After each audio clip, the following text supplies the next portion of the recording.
Este na KUAM News Update sa presenta ni CHamoru Enterprises.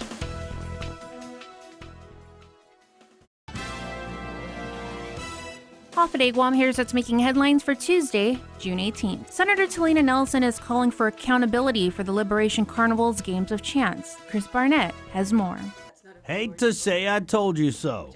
Senator Talina Nelson, one of the legislature's staunchest gambling opponents, says not even 2 weeks into operation, the casino at the carnival is already a cause for concern. The casino, found in violation of rules and regs on opening day when cash was found on a table, Revenue Tax Director Daphne Shimizu tells KUAM News there will be no fine issued for that violation. Meanwhile, Nelson says one of the first promises mayors made about the casino has already been broken. There was promises made that the casino would not be on carnival grounds. Now all of a sudden it's on carnival grounds. Nelson also mentions KUAM News reports that Mangwang Totu Mighty Mayor Rudy Paco and Barragata Vice Mayor Jesse Bautista are listed as part of big and small bid winner Jonathan Say's team. Say's father, Jimmy Say, was convicted by the feds and sentenced to 2 years in jail for his role in a major illegal gambling operation at the MGM Grand Spa. Several other members of Games of Chance winning bid teams have ties to past illegal gambling operations, while others,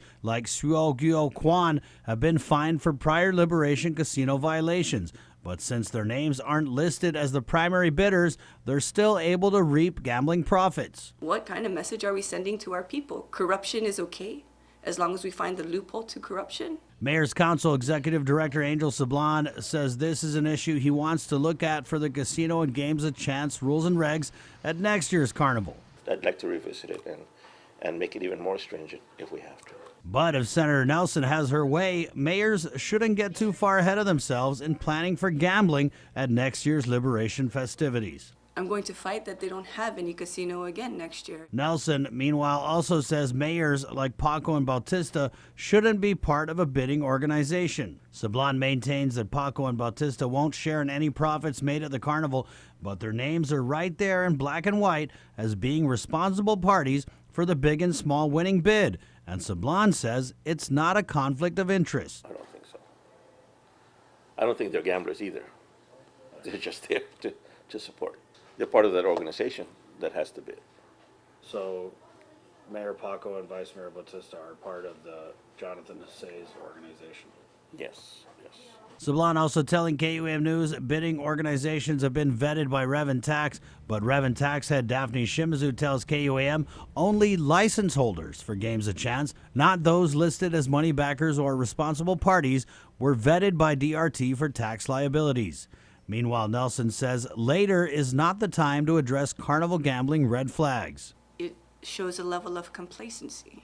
We need to address this issue right away. At the end of the day, Nelson tells KUAM News elected leaders push hard for the casino not because it benefits the public, but because it deals a winning hand to a select few. Those select few have influence. For Guam's News Network, Chris Barnett reports.